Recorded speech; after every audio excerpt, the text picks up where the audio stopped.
Olá, o presidente do SANEP presta esclarecimentos sobre a nova cobrança da tarifa de água. Pescadores protestam contra a proibição da pesca de bagre. Vereador apresenta projeto em Brasília sobre a prevenção à violência. Essas e outras notícias você confere a partir de agora no Jornal da Câmara.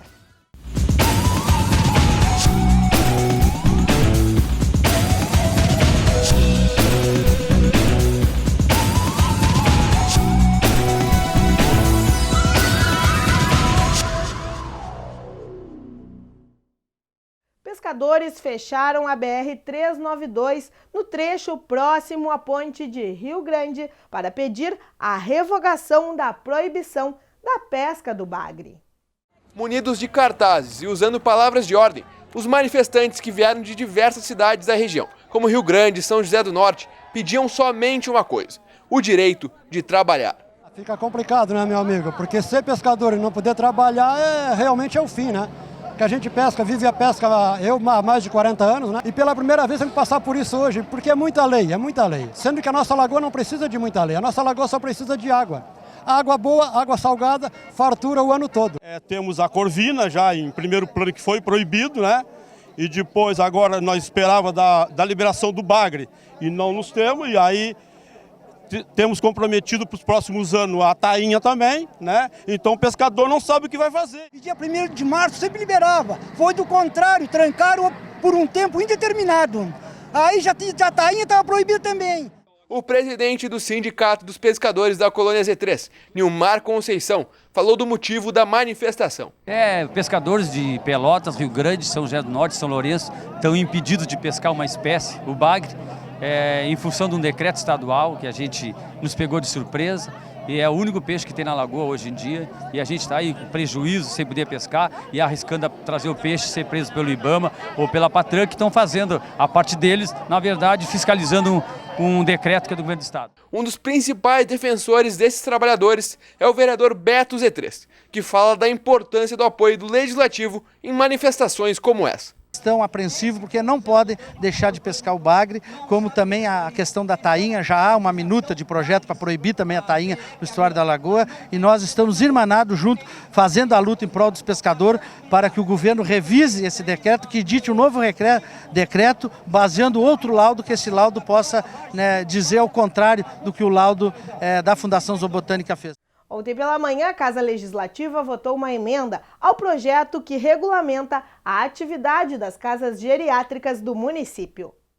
No dia 14 de janeiro de 2016, foi aprovado um projeto de lei de autoria do vereador Salvador Ribeiro, que criou normas para o funcionamento destes estabelecimentos. Porém, dentro da proposta, os espaços dos idosos deveriam ter um responsável técnico na área da saúde e outras exigências. O vereador Ricardo Santos apresentou uma emenda. Postos de saúde do município, no pronto-socorro municipal, falta médico, falta especialista, tu vai pedir para a iniciativa privada, as casas geriátricas, que cobram um salário, 2 para internar um idoso, né, ter 20 horas médico particular dentro dessa casa, é inadmissível. O pessoal estava entendendo que era uma obrigatoriedade de ter constantemente um médico dentro da casa geriátrica, que é uma coisa impossível. A lei não diz isso. A lei é bem clara. A lei diz, sim, que tem que ter um responsável técnico na área de saúde, seja um enfermeiro, seja outra pessoa habilitada nesse sentido. Para o vereador Salvador Ribeiro, a emenda faz algumas correções, apesar dele entender que a proposta original protegia mais o atendimento aos idosos. Um idoso, vamos submeter que ele durma a noite toda, no outro dia ele se levanta, ele vai sentar numa cadeira, liga uma televisão, ele fica o dia inteiro ali, nas horas de refeições, ele faz as refeições, mas é pouco. Nós gostaríamos que tivesse algum entendimento, tivesse uma atividade física, enfim, né, dá uma continuidade, né? Então nós não queremos nem tanto céu, nem tanta terra, mas temos que convir que não dá para apertar muito, mas também não dá para deixar muito frouxo. Confira agora os principais assuntos abordados pelos parlamentares que utilizaram a tribuna na sessão plenária desta quarta-feira.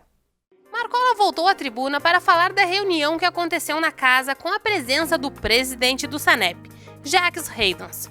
com o objetivo de esclarecer dúvidas, e diz que ficou preocupado com a posição do chefe da autarquia, que assumiu que existem falhas na emissão das contas de água e esgoto deste mês.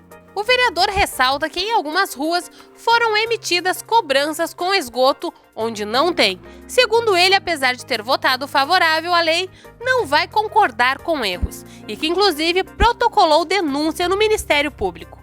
Outro tema abordado por ele foi a situação que os alunos da Escola Maria Antônia têm enfrentado. 180 crianças estão sem acesso ao educandário, em virtude de uma obra na Avenida 25 de Julho. Disse que esteve na Secretaria de Obras e pediu que a empresa responsável resolva o problema. Rafael Amaral disse que encaminhou um pedido ao Executivo para que os professores da rede municipal fossem incluídos nos grupos que devem tomar a vacina da gripe, pois entende que pela extensão carga horária que enfrentam estão também em risco. Ressaltou que o assunto da comercialização de bebidas em volta da Universidade Católica já vem sendo discutido desde o início do mandato dele, que ele lançou um projeto de lei para que seja proibida a venda de bebidas no local e pede para que aconteçam os encaminhamentos. Agradeceu à Brigada Militar, à Guarda Municipal e aos agentes de trânsito pelo trabalho que eles vêm fazendo. Adinho comentou sobre as citações feitas pelos deputados federais no dia da votação do processo de impeachment da presidente Dilma. E chamou a atenção que das diversas cidades mencionadas não ouviu falar em Pelotas. Não acredita que um município com mais de 200 mil habitantes não consiga eleger um deputado federal. Pensa que dos 511 deputados que votaram, no máximo 20 tenham realmente tratado do assunto em questão. Diz que as pessoas não querem participar da política, mas no final reclamam do que acontece, que são esses eleitores que colocam políticos como aqueles.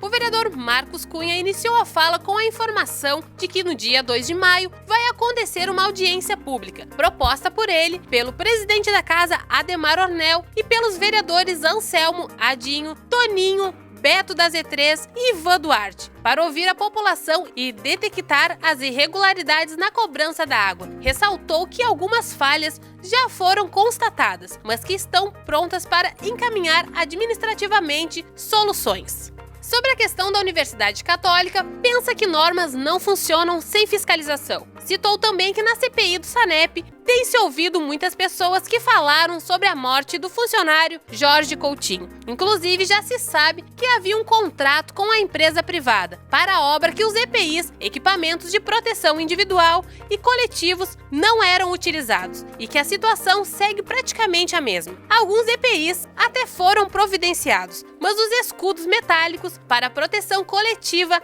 ainda não. Por ser presidente da Comissão de Saúde, visitou vários postos de saúde e observou as condições de trabalho e a desvalorização dos funcionários que têm um baixo salário e colocam suas vidas em risco. Beto Z3 iniciou a fala com um ditado: água mole em pedra dura, tanto bate até que fura. Diz que furaram o bolso da população. Pensa que nem o prefeito, que foi aos veículos de comunicação, nem o presidente do SANEP, que esteve na casa, vão conseguir explicar a situação do aumento da água e esgoto na cidade. Ressalta que votou contra este projeto. O vereador disse que esse reajuste pode impedir que muita gente pague as contas e fique sem água, e que a população já sofre com o aumento do IPTU. Assiste remédios desperdiçados pela prefeitura. Para ele, nada disso tem justificativa. Confira no próximo bloco as críticas para um acordo feito entre Prefeitura e consórcio SBS para corrigir os problemas na Avenida Fernando Osório. Nós já voltamos. Fique conosco.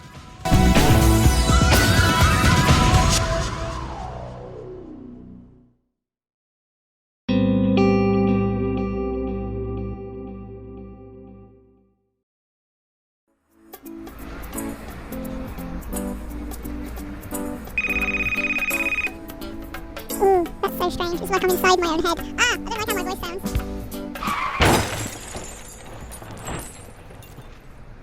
O celular, quando utilizado no trânsito, tira a atenção do motorista e aumenta em até 400% o risco de colisões. Seja prudente, evite acidentes. Uma campanha TV Câmara Pelotas. Fiquem atentos, a veiculação da propaganda eleitoral gratuita no rádio e televisão começa no dia 26 de agosto e se estende até o dia 29 de setembro. No rádio, o horário é das 7 horas até as 7h10 da manhã e do meio-dia até o meio-dia e 10. Já na televisão é da 1 até a 1h10 da tarde e das 8h30 até as 20h09 da noite. As inserções alternadas de 30 e 60 segundos acontecem de segunda a domingo, em um total de 70 minutos diários. Em caso de segundo turno, a propaganda eleitoral começa no dia 15 de outubro e vai até o dia 28, com o mesmo horário de veiculação do primeiro turno.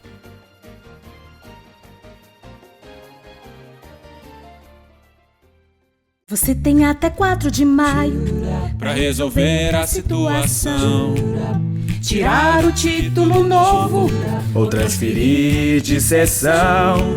Atualize e tira o título agora, não deixe pra última hora. Seu voto é sua voz nesse ano eleitoral. 4 de maio é o prazo final. Vá ao cartório eleitoral até 4 de maio ou acesse o TRE do seu estado em justiçaeleitoral.jus.br e saiba mais.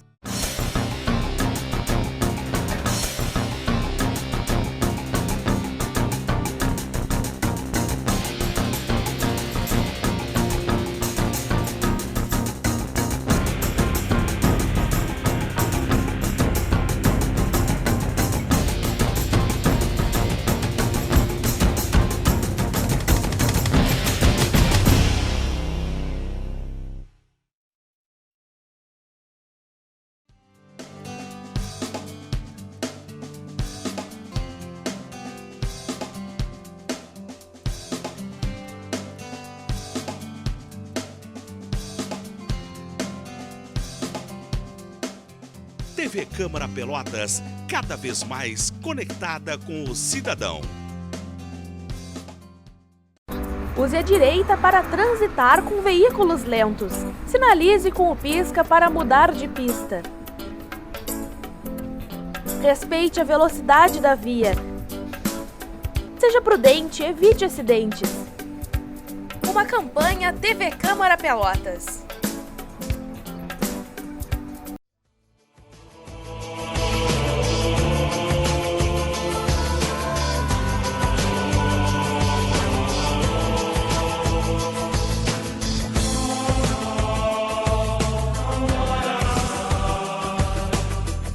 TV Câmara Pelotas, cada vez mais conectada com o cidadão.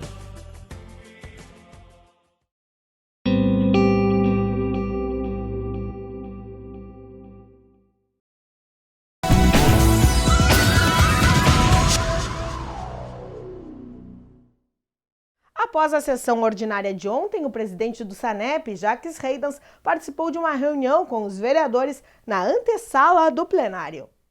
Em pauta, a alteração na forma da cobrança da água, que antes era calculada pela área construída e agora pelo consumo. Chamado pelo vereador Vicente Amaral, Jacques esclareceu alguns questionamentos.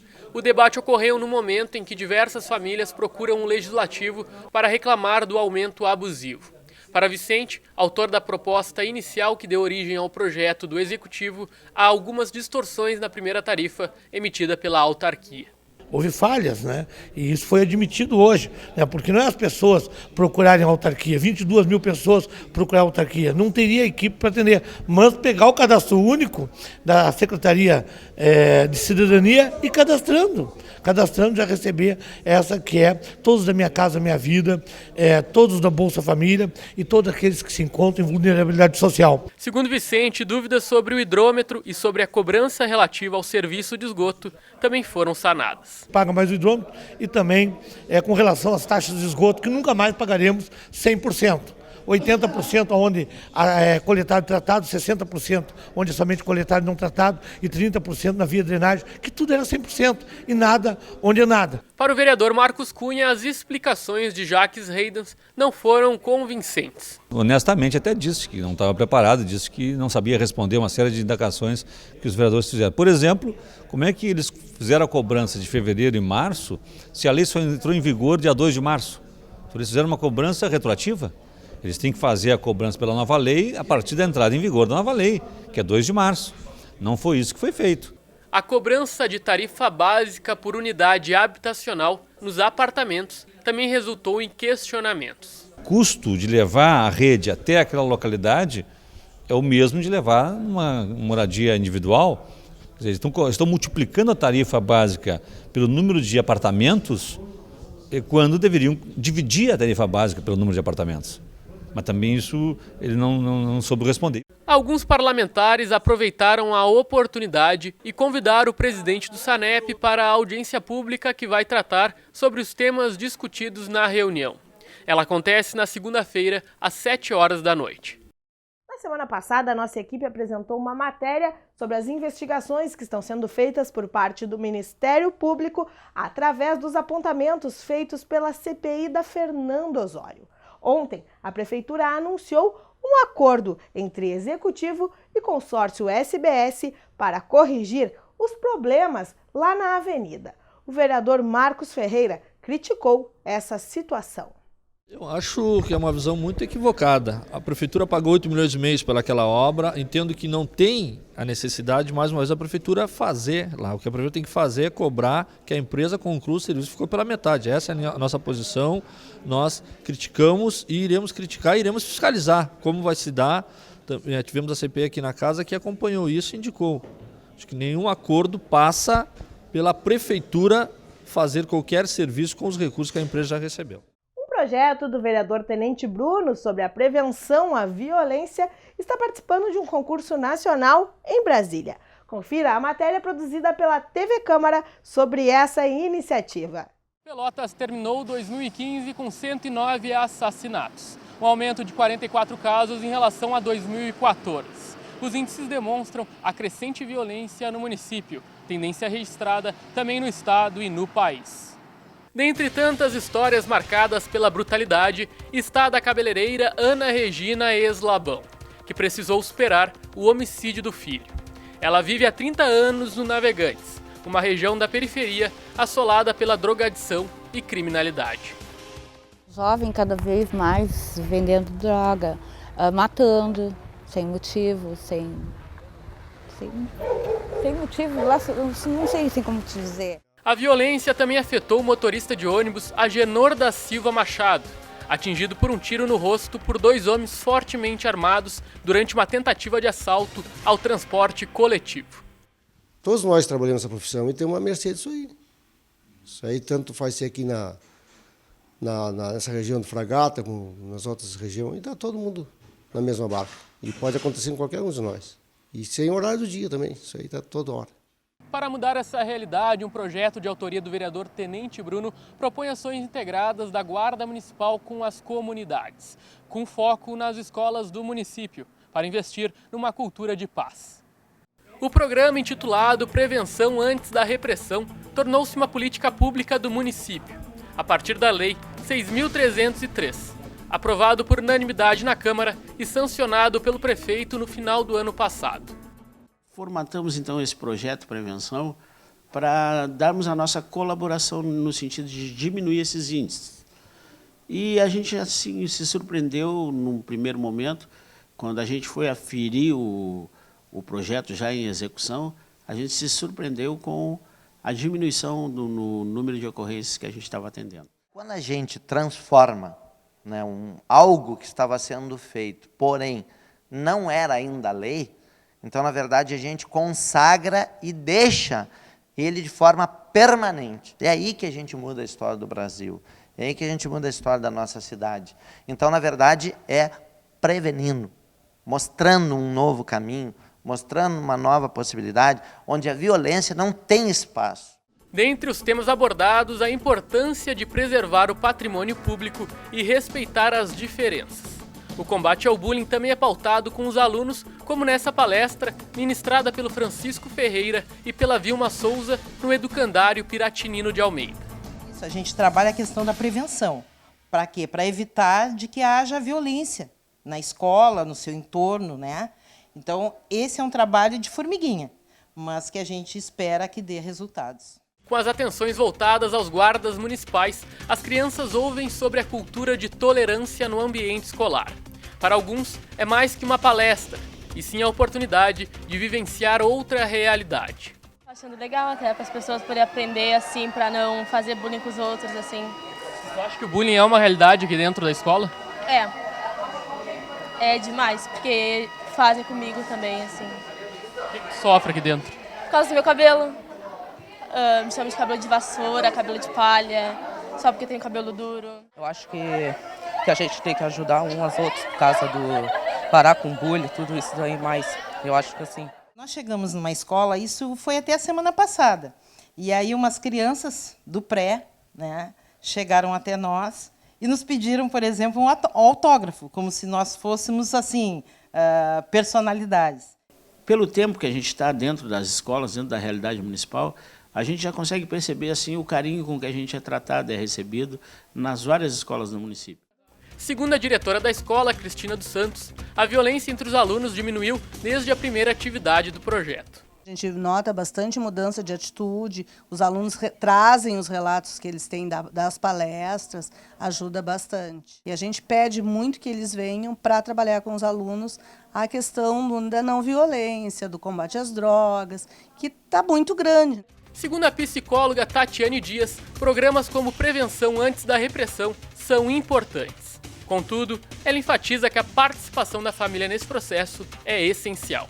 Vai dar bons resultados se for escola e família junto. Se toda vez que houver palestra, campanha, oficina, qualquer coisa que ter de violência, trazer os pais para dentro da escola. Por quê? Muitos trabalhos são feitos e as crianças levam material escrito para a escola. Dependendo da família, e a maioria da família que é vítima realmente da violência, classe média baixa e classe baixa, eles nem leem o material por escrito. Muitos pais nem sabem ler. Então, acabam que engavetam.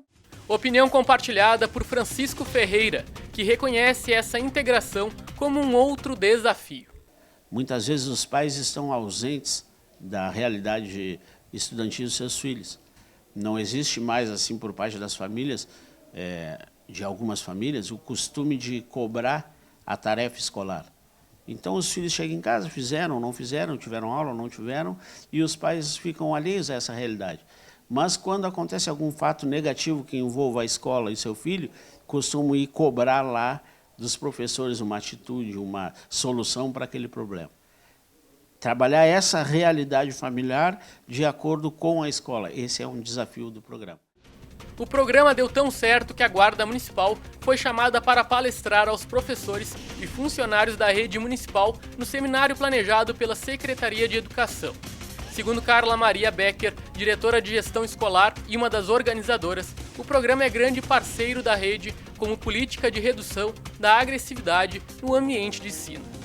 Previne não só as agressões, aquelas até de brincadeira entre eles, mas que muitas vezes machuca e acaba, né, fazendo com que algo sério aconteça com o aluno, mas torna eles mais cuidadosos também a respeito dos elementos que estão fora da escola, que podem estar ali numa tentativa de assalto ou de oferecerem drogas para eles. Então, o projeto Prevenção tem sido muito importante para as nossas escolas neste sentido.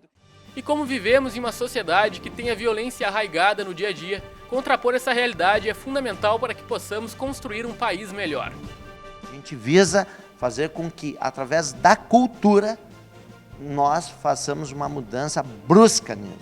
Porque, infelizmente, a gente vem de uma cultura equivocada, onde principalmente meninos não querem levar desaforo para casa, querem mostrar quem é mais valente do que quem.